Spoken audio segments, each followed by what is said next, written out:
Salut les gars, ici votre boy Charles DB de retour pour un nouvel épisode du podcast Les Rêveurs. Nouvel épisode, nouveau rêveur forcément. Et quel épisode les gars aujourd'hui? Connexion 100% 91. Ah, c'est ça. On a Massy, on a Grigny. Mais avant de commencer, n'oubliez pas, likez et abonnez-vous. Activez la cloche de notification pour ne rien rater de ce podcast Les Rêveurs avec moi-même. Et puis, les bonnes manières. Bienvenue au nouveau. Et on envoie le générique. 30, hey, nigga, let's bet it, this shit on the floor. I'm having credit when I'm in the stores. I got more money than I had before. She gon' do everything for that Dior. I ran it up and I'm running this shit. I remember jugging and running this shit. Watch how you hold it, it's one in the head. Stay with it, can't be running this shit. Bad bitch asking for money and shit. Hey, but that's not my baba. Rich bitch do tricks like Tada. If it smoke, get burned like grapple. They ain't flexing, I ain't heard nothing about them. Niggas is still in the jam, we do what we want. Comme je vous disais, nouvel invité, nouveau rêveur. Et aujourd'hui, très enchanté de recevoir un ancien rappeur, mais qui en vrai l'est toujours. Journaliste, que dis-je, street reporter, comme il se surnomme. Booba, et qui est Black 10 dans la maison. Comment ça va? Ça va et toi? Ça va, nickel. Magnifique présentation. Ah, on J'aime essaye de faire l'effort. ça. Alors ça déchire. Tu vas voir, moi j'aime bien commencer mes épisodes avec une anecdote sur comment j'ai connu l'invité. Et c'est en faisant un podcast que j'ai entendu parler de toi. D'accord. En vrai, j'avais déjà vu DNC avant, tu vois, sur l'émission avec MC Jean Gabin. Ouais, Où il y avait pas mal tourné, ouais, un gros débat. Ouais. Et j'avais fait un épisode avec Tracy Enzo et Loïc Mouloui Ok. de la Nekao School. Et à la fin de mes épisodes, j'aime bien poser la question, toi, qui t'aimerais voir dans le fauteuil à ta place, tu vois? Il m'avait dit, moi j'ai mon gars Booba, il a son émission DNC, il faut que tu l'invites. C'est gentil. Il m'a dit ça comme ça, il faut que tu l'invites. Et c'est dans la vidéo et tout. Ok. Et aujourd'hui, on est là. Du coup, bienvenue chez les Rêveurs Podcast. Merci, mon ami. De rien. Pour les gens qui ne te connaissent pas, est-ce que tu pourrais te présenter un petit peu qui tu es rapidement? Tu l'as très bien fait tout à l'heure, tu vois. Mais c'est vrai c'est que je pourrais un peu plus alimenter, agrémenter tout ça. Bois Black 10, street reporter, artiste jadis, tu vois, de 97 à 2015. Dans le monde associatif, de 98 jusqu'à aujourd'hui. Ok. Dans le monde du social, de 2000 à aujourd'hui. Et dans le monde des médias, de 2016 à aujourd'hui. Ok. Tu vois, on va prendre vraiment le fil chronologique. Commençons par le commencement, j'ai envie de dire. Du 109.1. Commençons par le rap. Comment t'es venu au hip-hop? Voilà comment le jeune Aboubacar de Grigny, il a commencé à s'intéresser à la musique et notamment au rap. Bah, avec mes gars, mon équipe première, mes frères, le CDR, Ok. tu vois, avec Grigny à l'ellipse. Bah, nous, on aimait bien s'échanger des cassettes, des CD. Et en plus, nous, on est vraiment cette génération de, adolescents des années 90, tu vois. Ouais. C'est-à-dire que, voilà, on a kiffé le rap au début des années 90, Chronique de Dr. Dre, Naughty by Nature, UMCs, plein de groupes comme ça, tu vois. Et puis, en vérité, souvent, je me demande comment on en est arrivé à rapper, mais on aimait tellement le rap, mon frère, qu'en vérité, on est tombé dedans naturellement, tu vois. Donc, à un moment donné, il y en a un qui s'est mis à rapper, un deuxième. Et c'est même pas moi le premier qui s'est mis à rapper, hein. C'est juste moi qui a été le plus inspiré par le rap. Et à un moment donné, j'ai dit, vas-y, on est parti. Ok. J'aime bien ce que tu dis, le plus inspiré par le rap. Moi, j'aimerais savoir c'était qui tes inspirations à l'époque. Tu vois, j'ai écouté un peu ce que tu faisais. Tu m'as parlé de Chronique et tout, qui était vulgairement du gangsta rap. Tu avais quand même des textes déjà très engagés à l'époque. C'était qui, toi, les gars qui t'ont vraiment inspiré et de qui vraiment t'as pris, je dirais, exemple pour un peu calquer ton rap et commencer à ébaucher tes textes? Là, tu me poses une vraie question. Parce qu'il y a une époque où je t'aurais cité des noms rapidement. Là, vu que j'ai arrêté de rapper, je ne me souviens même plus vraiment. Mais en réalité, bon, je vais creuser dans ma mémoire. Mais en tout cas, les premiers groupes américains que j'ai kiffé, que je disais que c'était mes groupes préférés, c'était Naughty by Nature. Ok. En tout cas, niveau américain. Il y a Chronique de Dr. Dre qui m'a... Doggy Style aussi, le premier album de Snoop, qui nous a... Wu-Tang, ça nous a percuté. Moi, nous, à Grigny, ça nous a fait quelque chose, tu vois. Ah, moi, je m'appelle Charles DB, tu vois, alors que pourtant, je suis né en 2000. Hein, mais même moi, je me suis pris le truc, tu vois. Wu-Tang. Après, en rap français, je me souviens vraiment, les premiers albums qu'on a dû écouter, c'était les premiers albums d'Ayam, Ombre et Lumière. MC Solar, il nous a percuté. Surtout l'album Prose Combat. C'était quelque chose, tu vois. C'est une synthèse de plein d'influences. C'est magnifique.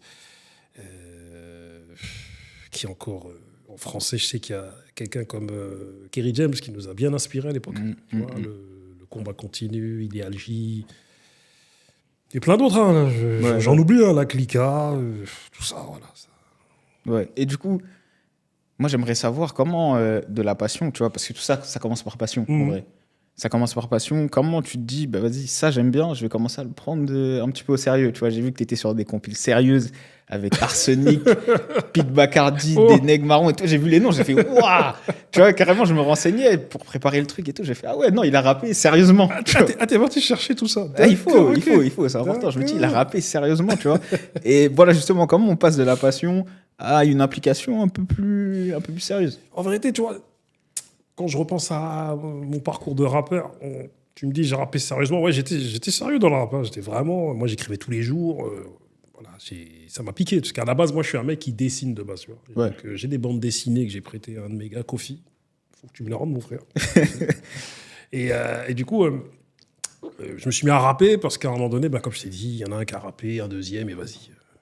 Je me suis laissé influencer.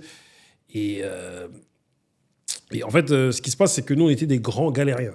En vérité, tu vois, dans les années 90, il y a pas mal de gars de quartier comme nous qui voilà, on était dehors, on jouait au foot, on inventait des jeux.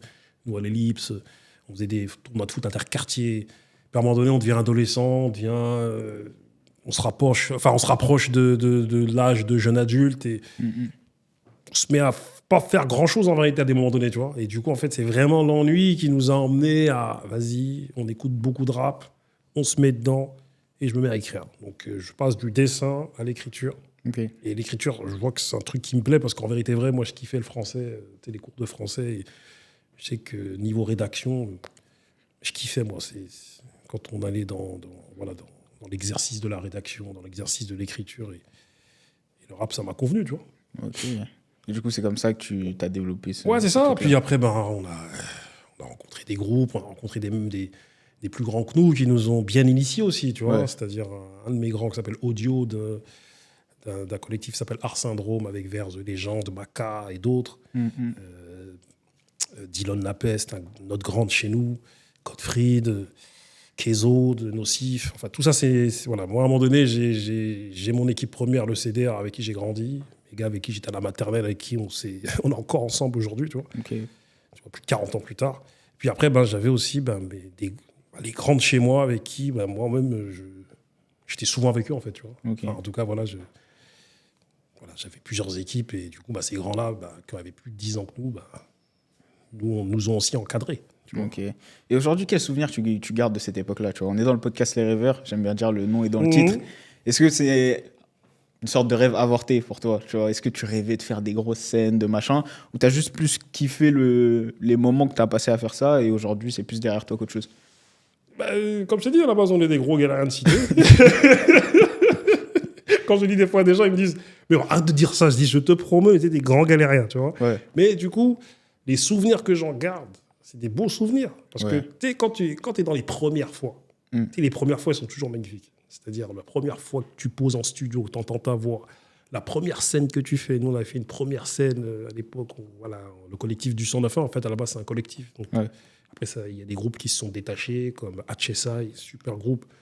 Et Mama d'Ortega. Je me souviens qu'à l'époque, on était à Viry-Châtillon, près de la grille. Okay. Et du coup, on répétait là-bas, dans un studio qui s'appelle le studio Jean Mermoz, l'association 21 juin, tu vois. À côté proche de la maison de quartier qui aujourd'hui s'appelle François Mitterrand, me semble-t-il. D'ailleurs, c'est Ludovic, mon gars qui est directeur aujourd'hui, big up à lui.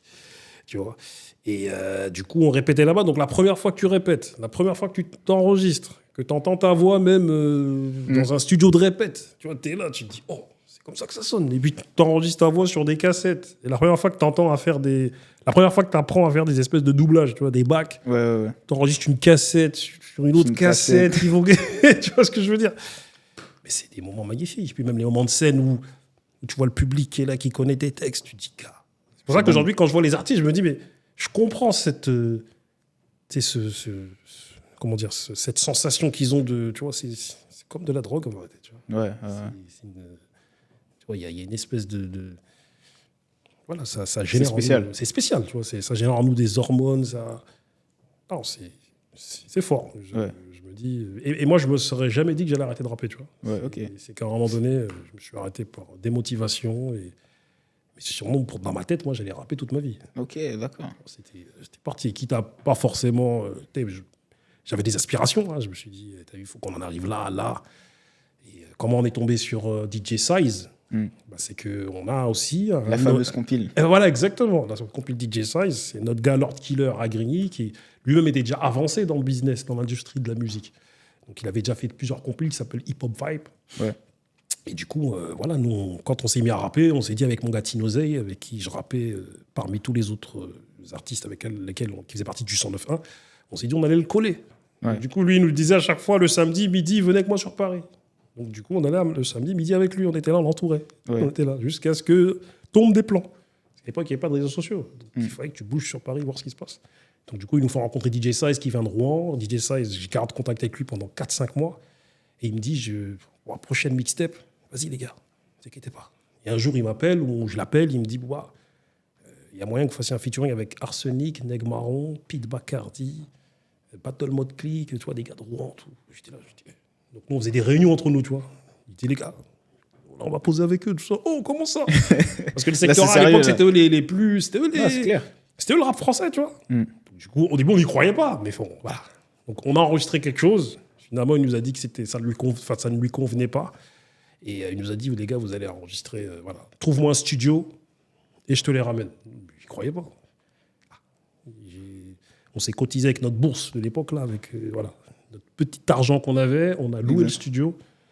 Et l'après-midi, il nous ramène Arsenic, Neg Marron, Pete Bacardi. On était comme ça. On a dit, gars. Ça va vite. Et on a enregistré le morceau. Et puis après, voilà, nous 1009 ans, en vérité, on a eu un parcours un peu local, un peu régional, mais on n'est pas allé au-dessus, en vérité. Tu vois. Ouais, mais au moins, ça a été fait. Voilà, on a fait des choses. Exactement. Au moins, ça a été... c'est pas tout le monde qui peut dire ça. Hein. Ouais, après, on a sorti notre projet, première approche LEA, on a tous cotisé, on est en studio avec notre gars Jaman Killa, paix à son âme, Monsieur Dipis, Bank Records, voilà. Il y a plein de gars qui nous ont aidés, les gars de Sainte-Geneviève, tout le crew des 7K, tout.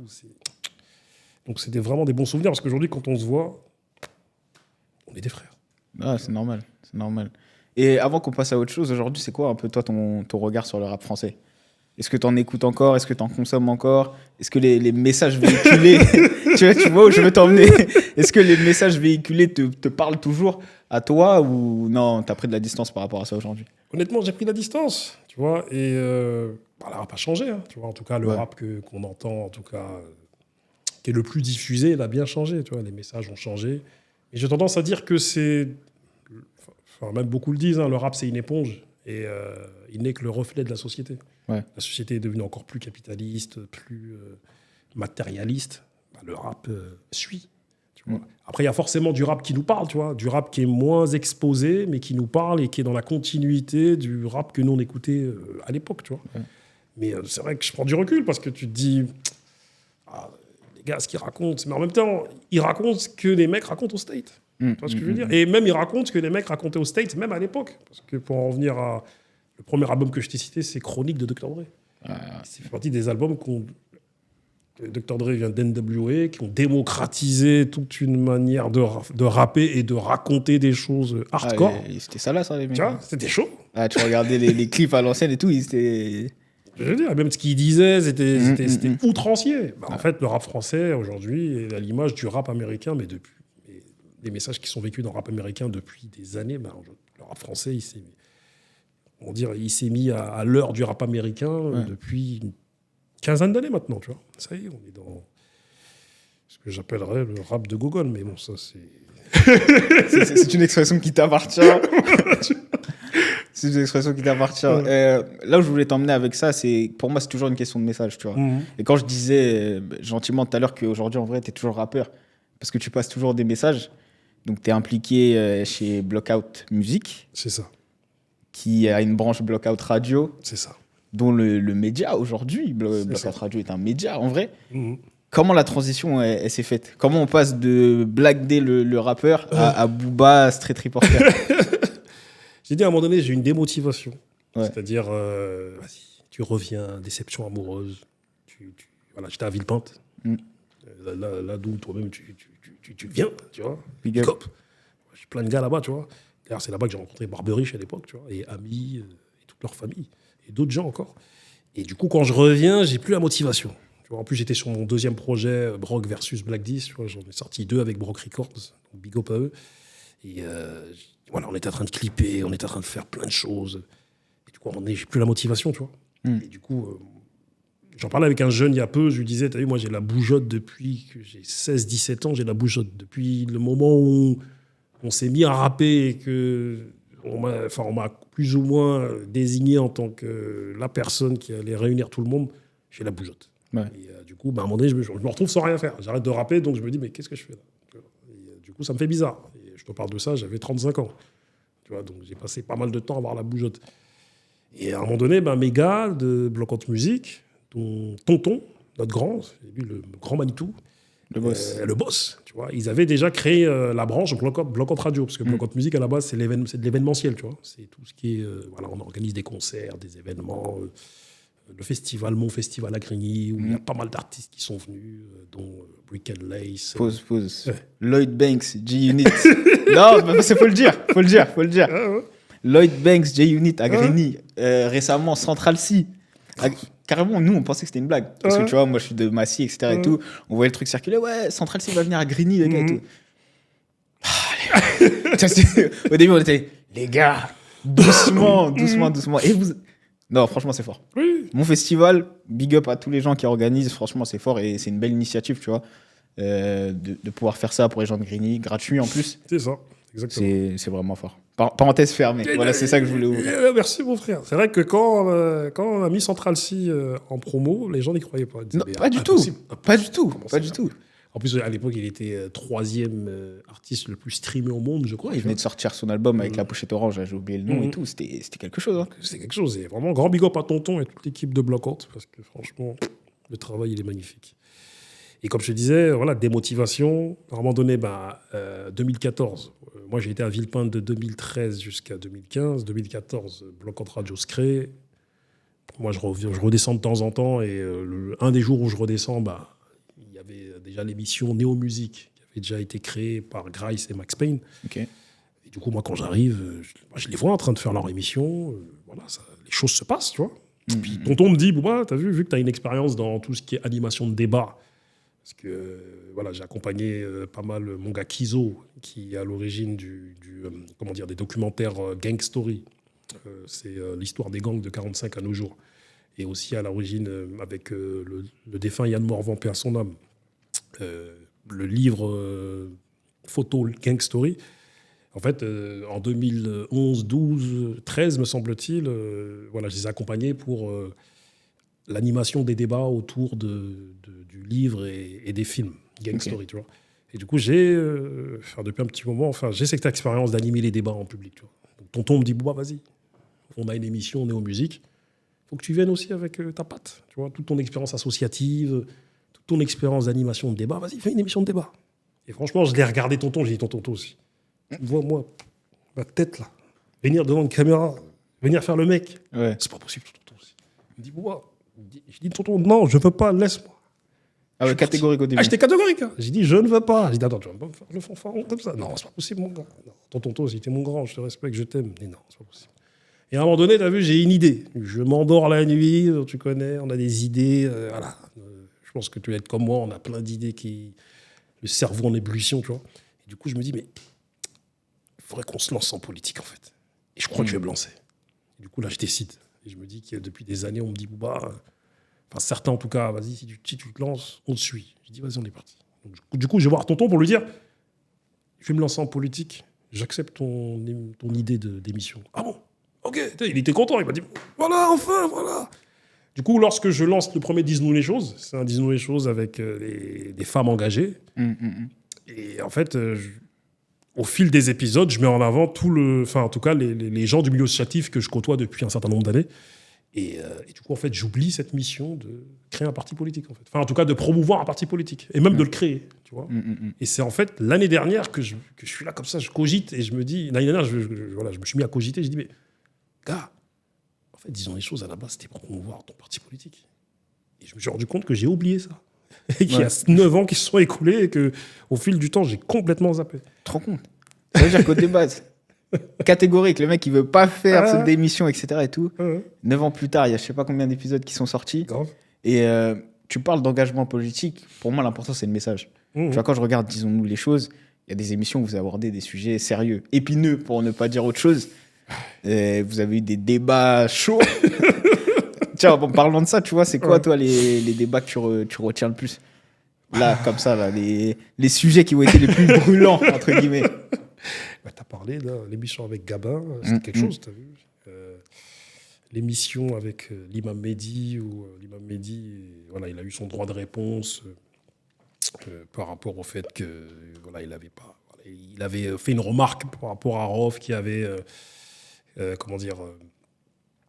qui avait une scène dans Valider la série et que lui ne validait pas cette scène-là. Donc, en tout cas, voilà, il y a eu une émission par rapport à ça. Et puis, en fait, moi, voilà, c'est cette émission-là, plus d'autres. Les émissions aussi avec Alpha 520, avec Youve. Alpha 520, gros client aussi. Hein. Monsieur Mbeko Taboula. On va dire que c'est à partir de ce moment-là que, disons-nous les choses, il a commencé à y avoir de la lumière dessus. Et ça, c'était en 2021, me semble-t-il. Ouais. On avait commencé depuis 2016, tu vois. Et après, voilà, il y a beaucoup d'épisodes et... Bien sûr. Tu vois, là, comme ça, en tête, en préparant l'émission, j'avais vu celui avec Edgar Rive, Redouane BH et un autre humoriste dont je n'ai pas le nom en tête. Mais toujours des sujets sérieux et politiques, en vrai, mine de rien. Bah, en vérité, j'ai beau ne pas avoir créé mon parti politique, mais en réalité, c'est de la politique. C'est-à-dire que même ce que nous faisons là, en ce moment même, je pense que c'est de la politique dans le sens noble du terme. On donne la parole au peuple. On développe des idées, on inspire, enfin on était en tout cas à travers des discussions d'inspirer des gens, de les intéresser à des sujets qui sont sérieux ou moins sérieux. Je pense que c'est la meilleure manière de faire de la politique, en tout cas. C'est clair. Et surtout, l'important, c'est qu'aujourd'hui, on a les outils pour le faire. C'est ça. Tu vois, et moi, j'aimerais avoir ton avis là-dessus.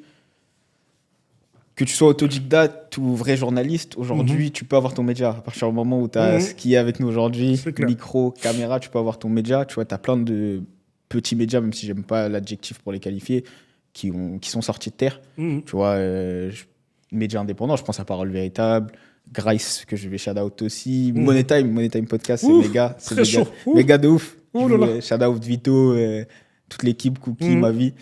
Toi, c'est quoi ton regard là-dessus aujourd'hui, tu vois? Est-ce que c'est quelque chose qui est favorable? Parce que forcément, c'est des voix qu'on n'a pas l'habitude d'entendre et qu'on entend maintenant. Ou t'es plutôt de ceux qui pensent que, vas-y, maintenant, il y en a trop, en fait. Il y a aussi ça, tu vois. J'en parlais récemment avec des potes à moi. C'est bien, tu vois, et tout, mais il y en a beaucoup. Et bon, après, c'est le public qui décide. Hein. C'est comme en musique, c'est comme pour tout. Mais voilà, c'est quoi, toi, ton regard dessus? En vérité, je comprends parce que presque tous les jours, on m'en parle du fait qu'il y a trop de podcasts. Moi, ce que je réponds, je dis, ouais, il y en a beaucoup. Il y en a peut-être trop, mais quoi qu'il en soit, même dans le trop, moi, ce que je perçois en tout cas, c'est qu'une bonne partie des podcasts sont qualitatifs. C'est des vraies discussions. Moi, je trouve ça super qualitatif. En tout cas, à chaque fois que je tombe dessus, c'est super qualitatif. Par exemple, lorsque je suis tombé sur ton podcast, Les Rêveurs, je regarde et j'analyse le propos. Et je me dis, mais c'est fort. Ah, ça fait plaisir, merci. J'ai trouvé le propos fort, qualitatif, bien réalisé. Tu vois, l'expression orale, la manière de s'exprimer, même la détente. Et moi, je me dis que quand on a commencé en 2014 pour Grice et Max Payne, moi, après, j'ai enchaîné en 2016, on n'en était pas là, en fait. C'est-à-dire, nous, Tonton, notre grand, c'est lui qui était visionnaire, parce que lui, il avait dit que dans 10 ans, vous allez voir que c'est ça qui va émerger. C'est tout ça, là, les podcasts, faire ces émissions. Parce qu'avant, une émission, ça coûtait 100 000 balles. C'était des émissions télé, il fallait avoir le matériel télé, tout ce qui va avec, tu vois. Je sais qu'avec Tonton, voilà, on s'est organisé pour nous-mêmes acheter du matériel à l'époque, enregistrer à Grigny les émissions Néo Musique, Dis-nous les choses, Cité Foot. Tu as vu, on a essayé de décliner, enfin, en tout cas d'avoir une espèce de grille de programmation avec Bloquante Radio à l'époque. Après, voilà, il y a d'autres médias qui se sont créés aussi. Starting Block sont venus nous voir à l'époque. Il y a Parole Véritable qui sont arrivés en 2020. C'est ça, je crois, en 2020. Nous, après, ce qu'on s'est dit, c'est qu'à un moment donné, vas-y, moi, je me suis dit, je vais contacter différents mecs, tu vois, qui sont dans la même veine que nous. Donc, les gars de Camos Production à Lille, Monsieur Golgo avec Mogopoly, Monsieur Yo avec Calcium TV. Big up, TV, big up aussi. Big up, hein, c'est fort. Hein, tu vois, Yo et toute son équipe, ce qu'ils font, c'est fort. Tu vois. Et du coup, à un moment donné, moi, j'ai contacté les mecs. Tu vois, et on s'est réunis même à Grigny à faire plein d'émissions sur même... Il y a des épisodes de Disons les choses où on parle de... Voilà, le game des médias indépendants qui est en train de se créer. Et je te parle de ça, c'était il y a 4-5 ans. Okay. Et j'avais perçu tout ça. La Camos, ils ont commencé grave avant nous. En fait, nos grands dans cette activité-là, c'est Camos. Parce que Camos, ils ont commencé en 2005. Ok. Ouais. Ils ont la Radio Campus, ils ont commencé en 2005. Ils ont invité plein de gens, Nino, plein d'autres gens. Tu vois. Donc mon regard, il est... Moi, ça me fait plaisir de voir tout ça. Parce que je me dis que ça... Et c'est en lien aussi avec des faits de société. C'est-à-dire, le Covid est passé par là, le confinement. Forcément. Et il y a toute une génération, dont la tienne, qui, à un moment donné, a besoin de s'exprimer. C'est clair. Et s'exprimer à travers l'outil du podcast, moi, je trouve ça magnifique. Et tu as vu, nous, on l'utilise même pour mettre en place des activités, des ateliers débats, des ateliers initiation aux émissions podcast, avec des jeunes, des moins jeunes. Et ça permet de travailler plein de choses. Tu vois, l'expression orale... la prise de parole, tu vois, développer ton aisance. Et comme tu le dis depuis le début de l'émission, transmettre de vrais messages. Ah, très important, hein. Transmettre de vrais messages, très important. Moi, j'aimerais te poser une question. C'est en regardant, tu vois, les différents sujets que vous avez abordés dans Disons-nous les choses, j'avais vu une ancienne interview à toi où tu te disais que les débats que vous aviez dans l'émission, c'est les débats que vous aviez au quartier à l'époque. C'est ça. Et j'aimerais te dire, si l'émission, elle s'était créée en 90, en vrai, les sujets, ce ne seraient pas les mêmes qu'aujourd'hui? Peut-être. 90, bon, on était jeunes, on avait 10 ans, mais je me souviens des débats qu'on avait sur les films qu'on regardait à l'époque, tu vois. Ouais. Alors, on regardait plein de films, les films de Jackie Chan, des films de Eddie Murphy, tout ça. Et ouais, on aurait eu, en moins mature, Forcément. mais, tu vois, mais on aurait eu, des discussions. Et voilà, comme tu as dit, nous, ce qu'on a fait, c'est démocratiser des gens de notre profil qui utilisent cet outil du média. Et démocratiser même nos discussions qu'on a depuis des années en bas de nos quartiers, ou pas forcément en bas de nos quartiers, hein, parce que tous les gens issus des minorités ne viennent pas forcément des quartiers, tu vois. Mais quoi qu'il en soit, en l'occurrence, nous, on vient des quartiers et on a démocratisé ce truc-là parce qu'il y a une époque où les médias, il n'y avait pas forcément des gens de notre profil, tu vois. Ou même, nous, en tout cas, des gens de notre génération, aujourd'hui, qui ont la quarantaine, et à l'époque, on avait la trentaine, jamais de la vie monte à leur tête, tu vois. Ouais. C'est... toi-même, dans ta génération, il y en a plein qui sont en mode on discute en off, mais... il y en a devant caméra, c'est impossible. Impossible. Ouais, c'est pas leur truc, tu vois. Et ça, je respecte grave ça, en plus, tu vois. Le mec n'a pas envie de se montrer, alors qu'aujourd'hui, tout le monde veut se montrer. Le mec, il est là, il veut rester dans l'ombre. Il dit, frérot, non, je veux pas, laisse-moi tranquille. Tu vois. Or qu'il a des choses de... ça... Tu vois, je veux dire, on a des gars, ils ont des... On les connaît. On les connaît. On a des gars, ils ont des... Mais c'est des perles ce qu'ils ont à dire. Tu dis, mais gars, viens, il veut pas. Moi, j'ai des gars, ils veulent pas. J'essaie de leur faire des guet-apens. Ils me disent, frérot, je veux pas, laisse-moi. Je dis, mais gars, tu te rends compte? Il y a des gars qui sont là, en train de raconter des trucs des fois inintéressants. Toi, t'es trop intéressant. Il veut pas. Il dit, je veux rester dans l'anonymat. Je dis, frère, cette mentalité et cette force mentale que t'as là de...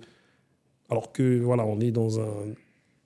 Il y a un amas de gens qui veut briller, exister. Toi, t'as envie de rester dans l'ombre. Magnifique. Je trouve ça fort, moi. C'est fou. Là où je voulais t'emmener aussi, c'est l'engagement social. Tu vois, genre en guettant un peu Trampophile et tout. Vachement engagé. Est-ce que c'est un truc que tu as toujours eu en toi? Tu vois, j'ai vu que tu étais dans énormément d'associations, que ce soit dans le sport, culture africaine, prévention contre la détention, etc. et tout. Beaucoup de choses. Est-ce que c'est le fait qu'en fait, tu avais la bougeotte et il fallait que, comme tu l'as dit, hein, il fallait que tu sois partout, ou c'est quelque chose que tu as profondément en toi, tu vois, où tu as ce besoin de tu as ce souci de l'autre? En vérité, déjà, le social, c'est un accident. À un moment donné, je suis là, j'arrête l'école et il me faut un taf. Et du coup, je me retrouve en 2000, j'avais 20 ans, je me retrouve pour la première fois de ma vie à errer pendant 4 mois et ma mère ne fait que de m'appeler pour me dire il faut absolument que tu fasses quelque chose. Parce que vu que je suis l'aîné, elle s'est dit si toi tu fais rien, ça devient chaud. Ça va déteindre sur les autres. Donc il faut absolument. Donc tous les jours à m'appeler. Puis à un moment donné, j'ai mon gars Bakary du Canal, Moïse, big up à lui, qui était médiateur à Évry. Ils étaient tous en bleu comme ça. Je les voyais à la gare. En été 2000, je suis comme ça. Je me dis, mais c'est comment ça? Il me dit, vas-y, viens dans mon taf, vas-y, viens. Et du coup, je fais les entretiens et je deviens médiateur. Et du coup, j'ai pas mal de mes gars aussi qui ont eu leur bac ou pas et qui, à un moment donné, arrêtent l'école. Ils disent, vas-y, on cherche un taf. Et venez tous. Du coup, voilà, on a tous travaillé en équipe en tant que médiateur sur Évry et ses alentours de 2000 à 2006. Et entre-temps, voilà, par accident encore, je tombe dans l'animation parce qu'à un moment donné, c'est souvent des domaines qui sont, comment dire, qui sont très représentés dans nos quartiers, tu vois. L'animation, la médiation. Et du coup, je tombe dedans aussi, donc je passe un diplôme.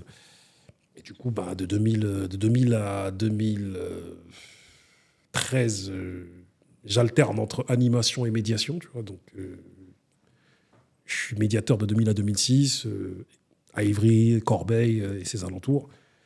Entre-temps, je suis animateur aussi. J'occupe quelques postes de direction lors de ces jours.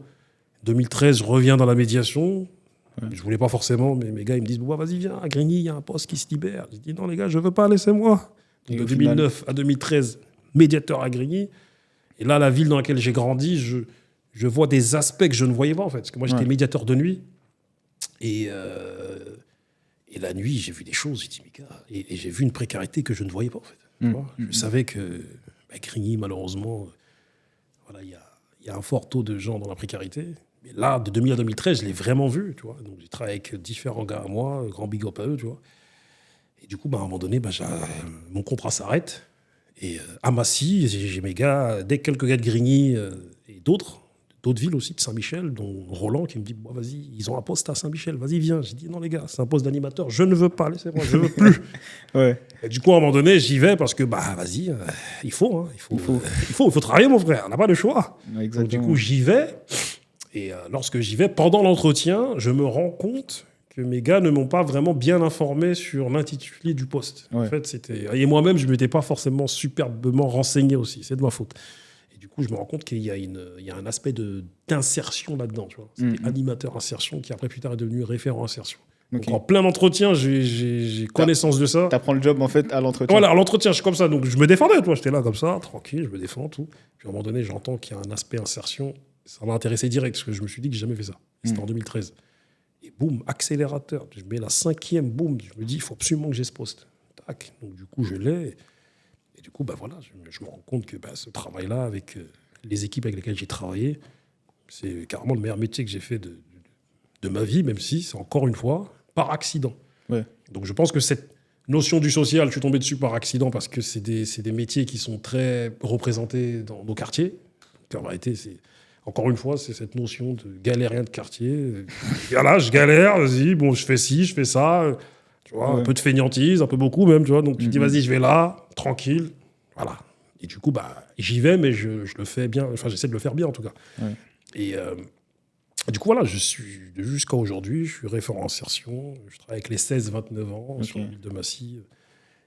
Voilà, des profils... plus ou moins des jeunes qui sont les plus en marge, les accompagnent vers l'emploi. Et magnifique métier. Tu m'étonnes. Et tu vois, depuis tout à l'heure, on parle beaucoup de transmission. Et tu sais, souvent dans les quartiers, il y a ce terme grand frère qui revient. Et moi, j'aimerais que tu me parles de l'importance justement d'avoir des rôles modèles, comme ils disent en anglais, que ce soit dans les quartiers ou même pour tout jeune tout court. En vrai, c'est important d'avoir des gens qui sont là un peu pour t'aider, t'aiguiller, en dehors de ton foyer aussi, parce que les parents ont leur job à faire. Certains le font, d'autres, c'est plus difficile. Moi, j'aimerais que tu me parles de toi, comment tu as ressenti l'importance que tu pouvais avoir sur le parcours de certains jeunes. Tu vois, moi, je vais te donner 2 anecdotes. J'avais un entraîneur de basket à l'époque, Zatis, qui est humoriste aujourd'hui. Big up à Zatis. Zatis, d'accord. On avait tourné une émission ensemble, j'ai perdu les rushs. C'est difficile. Il faut la refaire. Mon gars, big up à toi. Et je me souviens, il était coach à l'époque avec nous. Catégorie U13, U15, je sais plus.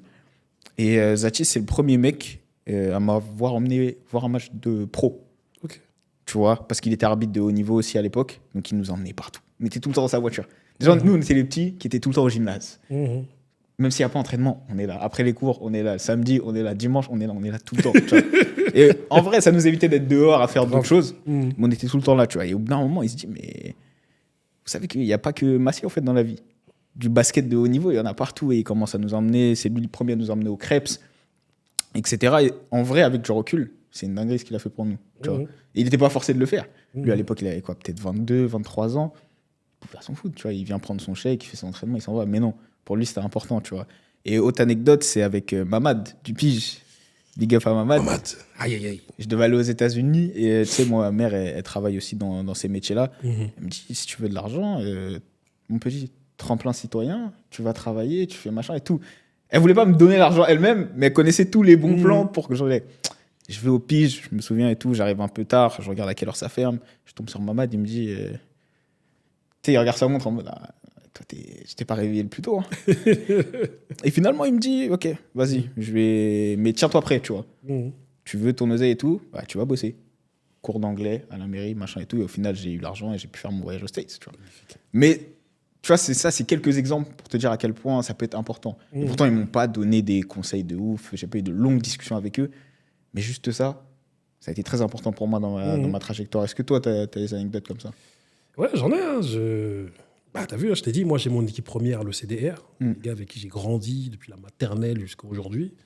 Et après, à côté, j'ai eu des grandes chez moi. Ils nous ont, comme je t'ai dit, il y avait Dillon, il y avait Kezo, mes gars Empereur, Fred, ministre, et on a créé Cohésion Prod aussi. Et du coup, en réalité, c'est super important d'avoir des gens plus âgés qui nous donnent juste ne serait-ce qu'un conseil. Tu vois, et à un moment donné, tu es là, tu es en plein questionnement, et bah, c'est naturel, hein, tu vois, tu es jeune et tu te questionnes sur la vie, parce que bah, forcément, quand tu as la vingtaine ou que tu arrives à la vingtaine, tu manques de vécu. Et il y a des gars qui te conseillent, des mecs plus âgés, et qui prennent le temps, tu vois. Et moi, il y a des gars à qui j'ai déjà dit, des grands de chez moi, je leur ai dit, mais est-ce que tu sais que ce jour-là où je suis venu à la boxe et que tu m'as donné tel conseil, est-ce que tu sais que tu m'as reboosté? Fou. Je veux dire, moi j'ai mon gars Baronji, mon grand de Grigny, tu vois, qui, voilà, ils avaient créé avec Bilal Box Impact, le club de boxe dont on s'occupait.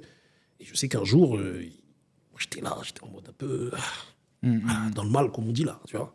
Et du coup, je viens à l'entraînement, je boxe. Et à la fin de l'entraînement, la discussion que j'ai avec lui, il ne s'en rend même pas compte. Quand il m'a reboosté un jour, je lui ai dit, bon, tu sais, ce jour-là, il y a 10 ans, mais tu m'as reboosté, mais d'une puissance, tu ne te rends même pas compte. Tu vois, même notre grand tonton, pareil, il est là.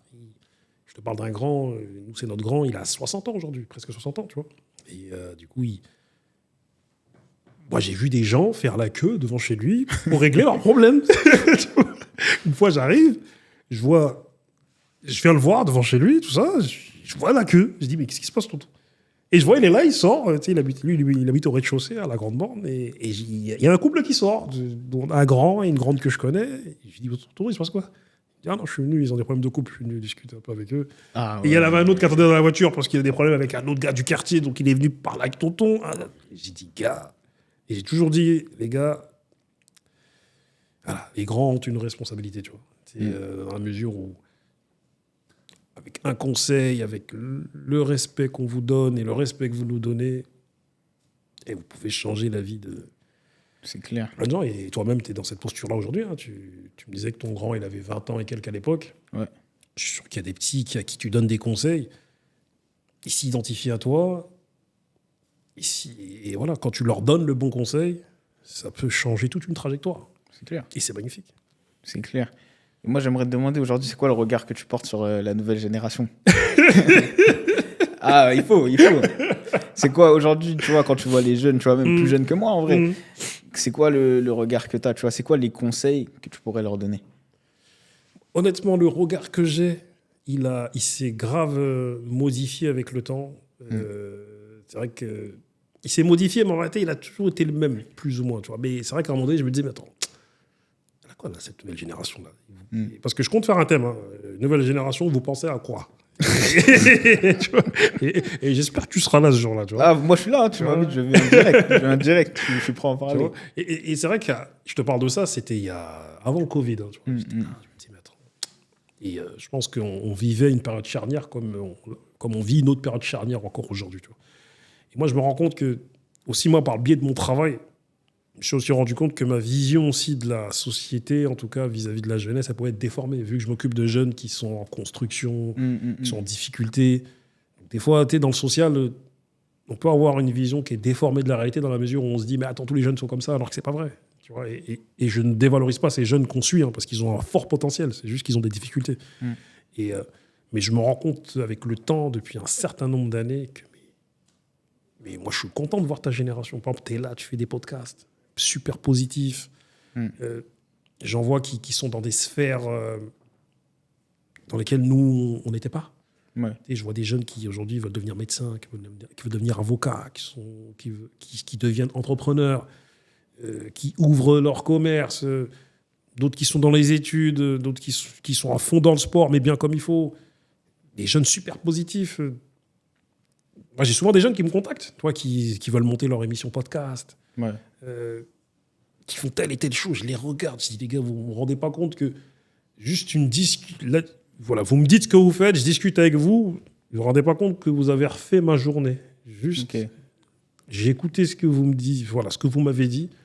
Voilà. Et je suis là, et voilà, je me dis, mais les gars, vous m'avez donné espoir. Et du coup, je suis nourri d'espoir. Et là, rien que le fait de faire le podcast avec toi, ça me nourrit d'espoir. Parce que je me dis, ma soirée est refaite. Tant mieux, tant mieux. J'ai rencontré le frère avec son podcast que j'ai vu sur Internet comme ça. Je regarde, j'ai dit, gars, bien. Tu vois ? Ah, ça fait plaisir. Et du coup, ça m'a... Et là, t'as refait ma soirée. Là, c'est magnifique. Là, je vais rentrer, là, je vais bien dormir. Tant mieux, tant mieux. Donc, j'ai vraiment une vision positive de la nouvelle génération dans la mesure où je me dis... Et je me dis, voilà, il y a de l'espoir. Même si à une certaine époque, avec mon gars Dawari de Massy, l'association humanitaire, là où on avait des inquiétudes, voilà, j'avais déjà cette vision positive de la jeunesse, mais j'avais une inquiétude par rapport à qui va prendre la relève dans les quartiers pour, voilà, pour jouer ce rôle dont on parle depuis tout à l'heure, c'est-à-dire ce rôle de donner des conseils aux petits, mentor. Prendre un peu de temps pour les petits. Et du coup, on a fait une émission récemment avec Dawari et d'autres. Et il y a une génération comme la tienne, là, et laisse tomber. Ça y est, c'est bon. On peut quitter le game. Rassuré. Voilà, on est rassuré. On peut quitter le game, c'est bon. Vous êtes là. On est content. Non, parce que c'est, mine de rien, c'est important. Tu vois, genre, tout se récupère, au final. Tu vois, la vie ne s'apprend que par expérience et par les gens qui t'en parlent. C'est ça. Tu vois, genre, des fois, je sais que j'ai évité des situations compliquées parce qu'on t'a dit, va pas là-bas. Et tu sais, quand le gars, il te dit, va pas là-bas, il y a une intonation où, vas-y, les plus téméraires sont allés parce qu'il y a des gens têtus qui veulent pas écouter, etc. Et tout. Et il faut aussi des gens qui passent par là, qui apprennent en se cassant les dents, entre guillemets. Et tu vois, moi, j'étais pas de ceux-là, j'étais plus du... Là, le vieux, dans son intonation, il y avait un... C'est ça. Il y avait une fermeté où tu te dis, ouais, non, il m'a dit, va pas là-bas. Hier, je regarde même pas. Je vais pas là-bas, tu vois, c'est archi important. On touche bientôt à la fin de ce podcast. Les Rêveurs Podcast, forcément, le nom est dans le titre. Aujourd'hui, c'est quoi les rêves de Booba, Black 10, que ce soit pour DNC, que ce soit pour son parti politique. Tu vois, je t'ai vu à la télé récemment. Et oui, il faut le dire, tu vois. C'est quoi un peu les ambitions ? Sans trop dévoiler, je sais pas si tu as des projets secrets, etc. Tranquille, on a des... Ouais, mes rêves, c'est que des NLC prennent l'ampleur que... Le programme prenne l'ampleur qu'il doit prendre, que le Média Bloc Entre Radio prenne l'ampleur qu'il doit prendre. Et qui mérite. Merci. J'espère que nous méritons, tu vois, en tout cas. Non, le travail est de qualité. Moi, je le dis, tu vois, c'est même pas pour faire le mec ou quoi. Je sais, déjà, on a besoin de les voir aborder, tu vois. Je trouve que c'est bien... Les interlocuteurs sont bien choisis, tu vois, selon les sujets et tout, il y a de tout. Tu vois, c'est pas juste toi et tes potes, machin, vous invitez tout le monde et franchement, c'est plaisant à regarder. C'est vrai qu'on n'a pas les DNLC, mais c'est vrai que la récré aussi, t'as vu ? La récré et la récré junior aussi. La récré junior aussi, tu vois. Toujours dans ce truc de transmission. Ouais, c'est ça. Avec Barberich, on a créé la récré il y a quelques années. Là, on est en pause. À côté, une sorte de continuité de la récré, c'est le berger de Vieux-Père. Et pour la récré, grand big up à toute l'équipe, Driver et tous les autres, grand big up à eux, tu vois. Parce que vraiment, pendant 4-5 ans, on a... voilà, c'était... Il y a 4-5 ans, on n'était pas encore à l'ère de tout ça, là, le podcast, les émissions à fond. Nous, pendant 4-5 ans, on a tenu à ce que tous les vendredis, on sorte un épisode. Et du coup, on s'est dit, vas-y, on va faire une pause. Et je ne te cache pas qu'il y a une bonne moitié de ma vie qui est en mode, tu vois, en mode repos. Tu vois, parce que c'était vraiment du boulot, tu vois, la récré. Mais voilà, c'était une belle aventure et peut-être que ça reviendra. Nous verrons. Mais en tout cas, voilà, moi, je rêve toujours. Hein. Et honnêtement... je pense qu'il faut se nourrir de rêves. Mais après, bien sûr, transformer ses rêves en objectifs. Et que ces objectifs, on les atteigne. Donc voilà, moi, mon rêve, c'est que DNLC prenne l'ampleur prenne la place, que ce programme prenne la place qu'il doit prendre, qu'on arrive aussi même à faire des émissions publiques, tu vois, avec du public, qu'on t'invite, qu'on invite différentes autres personnes et que voilà, qu'on arrive à mobiliser encore plus de médias autour de nous, tu vois. Parce que tu as vu, tout à l'heure, je te parlais de divers médias, divers médias que je t'ai cités tout à l'heure, et nous, on a appelé cette espèce de collectif informel le mouvement sans langue de bois. Tu vois, parce qu'on est vraiment arrivé avec ce truc, avec ce ton, cet esprit sans langue de bois qu'il n'y avait pas forcément à l'époque, tu vois. Mais voilà, mon rêve, c'est ça. Et vraiment, tu as vu, moi, j'insiste sur le fait que c'est vrai qu'il y a beaucoup d'émissions podcast aujourd'hui, mais j'insiste sur le fait de faire de bonnes émissions. C'est-à-dire chaque émission, comme dirait mon gars Audrey de Cosmonaute, super média et super gars aussi, il faut remettre sa ceinture à chaque combat, il faut remettre sa ceinture en jeu. Tout le temps. Okay. C'est-à-dire jamais sous-estimer une émission et se dire, vas-y, celle-là, je vais la faire tranquille. Enfin, quand je dis tranquille, il faut la faire tranquille, mais voilà, il faut faire en sorte qu'elle soit que l'émission soit la plus qualitative possible. Et de toute manière, ce qui reste, c'est la qualité. Tu vois, c'est-à-dire, il y a encore des programmes qu'on regarde aujourd'hui. Moi, des fois, je vais sur YouTube, je regarde des trucs qui remontent à je ne sais combien de temps, mais vu que c'est de la qualité, c'est intemporel. Tu vois. Donc la qualité reste intemporelle. Et c'est pour ça que je loue ton média, ton émission, parce que c'est qualitatif. Et ça va rester dans le temps. Dans 10 ans, 20 ans, on en reparlera encore et on regardera, on se dira, putain, c'était fort, les arguments, tu vois, c'était fort. Et vite fait, une dernière chose. D'ailleurs, tu me disais, l'émission qui t'a le plus marqué, moi, l'émission qui m'a le plus marqué, en vérité, c'est l'émission avec mon père et mes oncles. Ok. Tu vois, quand j'ai mon père et mes oncles, je les ai invités, et qu'un jour, en tout cas, je suis dans le salon, comme ça, à poser, et que il y a mon père qui vient et qui me dit Wakar, je suis sur YouTube, là. Donne-moi ton truc, là, je vais regarder un peu, là. Tu vois. J'étais choqué. Je dis, à ce moment-là, comment tu te sens? Comment tu te sens? Est-ce que la sueur commence à... Mais je me suis dit, heureusement qu'on ne dit pas trop de dingueries, tu vois. Et donc, je me dis que voilà, il peut tomber dessus, il va tomber sur des émissions, d'autres qui vont lui parler, d'autres pas. Et en fait, je me souviens, c'était au moment où je faisais l'émission avec Kémy Séba, tu vois. Okay. Du coup, mon père, vu qu'il s'intéresse à l'actualité africaine, le Sénégal, tout ça, et que Kémy Séba a passé un séjour au Sénégal, il me posait des questions sur Kémy Séba, tu vois. Il m'a dit, du coup, c'est les mêmes questions que j'ai posées à Kémy Séba. Tu vois, et mon père, il me disait, mais Kémy Séba, là, comment ça se fait qu'il est encore en France? Attends, comment ça? Ils sont là, ils laissent venir encore. Hein. Et du coup, je lui dis, papa, je vais lui dire ça. Tu vois, et du coup, pendant l'émission, je lui dis, mon père, il m'a posé, voilà, je pose la question que mon père se pose, tu vois. Et du coup, un petit peu après, je lui propose. Je me dis, il faut que je fasse l'émission avec mon père et mes oncles, vraiment pour qu'ils racontent leur histoire. Ouais. Nos parents, parce que beaucoup de parents s'en vont, et avant qu'il soit trop tard, il faut qu'ils racontent leur histoire. Et du coup, j'en parle avec mon père, il me dit, et je viens le voir dans le salon un autre jour, il me dit, ouais, ok, pas de problème. Je dis, carrément, il accepte. Ouais. Je lui dis, je vais en parler à mes 2 autres tontons. Il m'a dit, appelle-les, on va voir. J'appelle mon premier oncle. Il me dit, pas de problème, mon fils. Je dis, mon deuxième oncle, pareil. Et jusqu'à ce qu'on fasse l'émission, j'étais même pas... j'arrivais pas à y croire qu'ils vont s'asseoir dans le studio et qu'on va discuter. Et on a discuté pendant 1h47, tu vois, du Sénégal de 1950 jusqu'à la France en 2022, parce que cette émission a été tournée en 2022. Donc l'émission la plus importante de la chaîne Bloc Contre Radio, c'est l'émission avec mon père et mes oncles. Mais c'est archi lourd. Hein. Et du coup, tu me disais, ouais, le social, d'où ça devient, tout ça. Mais en fait, voilà, je pense que dans ta famille, c'est pareil. C'est juste que dans nos familles, il y a toujours eu cette espèce de solidarité. On nous a transmis ça, on nous a inculqué cette chose de entraidez-vous, le groupe. Et du coup, moi, c'était, comment dire, c'est ce truc de Black Justicier, de super-héros, de Black Bruce Wayne, de Luke Cage. Tu vois, j'avais oublié ce surnom-là. Le Batman pour de vrai, c'est mes parents qui m'ont inculqué ça. Et je les ai vus aider énormément de gens.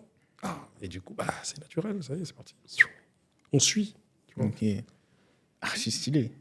Là, tu m'as donné pas mal. Là. Franchement, j'étais même pas au courant, tu vois, de cette émission. Pourtant, j'ai feuilleté pas mal de trucs et tout. Mais archi lourd, hein. D'avoir ramené son père, ses oncles. Ouais, et c'est la plus importante de la chaîne. Parce qu'aujourd'hui, cette émission, tu as vu, mes oncles, ils m'ont dit qu'il y a mon oncle Bourama qui, carrément, l'a fait tourner aux enfants dans des villages vers chez nous au Sénégal, dans des villes, et ils disent « Asseyez-vous ». Voilà, l'histoire vous est racontée. En tout cas, une partie de l'histoire. Et je pense qu'on devrait tous inviter nos parents pour qu'ils racontent leur histoire. Parce que les vrais super-héros, c'est eux. Tu vois, nous, on a encensé depuis des années Batman, Spider-Man, Thor. C'est eux. C'est eux. C'est eux. C'est eux les Avengers. C'est eux. Ils ont traversé vents et marées pour nous donner la vie qu'on a aujourd'hui. Et aujourd'hui, on a tous les outils. Et aujourd'hui, même, on a le luxe de faire des émissions et on est posé, on est en forme. Cheminer. T'as regardé, regarde, cheminer, tous les bails. C'est magnifique. C'est eux comme tu dis. C'est eux comme tu dis. Franchement, c'est eux. Grave. Franchement, Aboubacar, merci beaucoup. Merci à toi. Avant de finir, je te laisse regarder la caméra. 2 questions. Premièrement, tu vas shout-out tous tes réseaux où on peut te retrouver, chaîne YouTube, machin et tout. Et la dernière question, coutume du podcast, qui aimerais-tu voir, tu vois, à ta place sur ce fauteuil en face de moi? Tu vois, tu vas sur YouTube, un vendredi soir, tu sors de la boxe, comme ça, t'es bien, des rêveurs podcast. Tu vois un épisode, là, t'as envie de cliquer. Avec qui? Mais, trick de la question, tu dois pouvoir ramener cette personne-là. Ok. Donc voilà. Ok. Bon, déjà les réseaux. Let's go. Tac. Booba Black D, Street Reporter sur Snapchat, sur Instagram, sur TikTok et tous les autres. En tout cas, ça, c'est mon perso. Mais pour voir les émissions, disons-nous les choses, c'est sur YouTube. YouTube, Bloc Out Radio. Bien sûr. Après, tous les autres réseaux aussi, hein, Instagram. Après, il y a aussi les pages Instagram, disons-nous les choses. Bloc Out Radio aussi. La récré qui est en pause, mais vous pouvez toujours regarder les épisodes aussi. Il y a le berger, le vieux père aussi. Voilà, sur tous les réseaux. Voilà. Et... voilà, je pense avoir à peu près tout dit, hein, disons les choses, le berger vieux père, ouais, je pense avoir à peu près tout dit. Et qui j'aimerais voir ici, là, mon gars Barberiche. Ok. J'aimerais bien le voir ici. Parce que je sais qu'il aura énormément de choses à te dire. Et avec tout ce qu'il fait aussi à côté, avec So Parks, Ami, voilà, on travaille souvent ensemble. Voilà, ils sont spécialisés dans l'accompagnement des familles, dans la parentalité, dans le fait de mettre des ateliers débat en place. Donc, de temps à autre, on travaille ensemble à accompagner des publics, à mettre en place divers projets. Donc, j'aime bien le voir ici. En plus, il vient de chez toi, là, de Villepinte.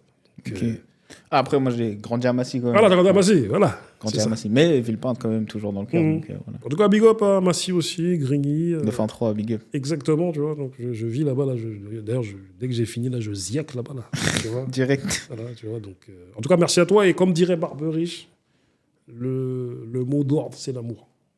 Let's go. Donc, on a beau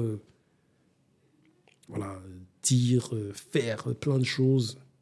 Mais en vérité... on se rend compte que même dans la science, un enfant qui ne reçoit pas assez de bisous, qui ne reçoit pas assez d'amour, un nouveau-né, il meurt. Et en fait, on vit de ça. Même s'il nous faut, bien évidemment, de quoi vivre, sur le matériel, mais en vérité, la base de tout, c'est l'amour. Let's go.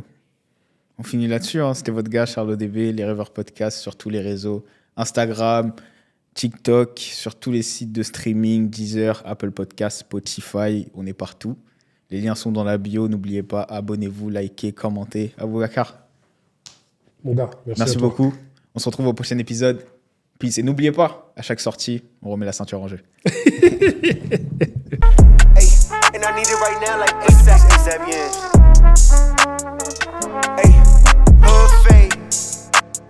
So many games, this ain't the world up.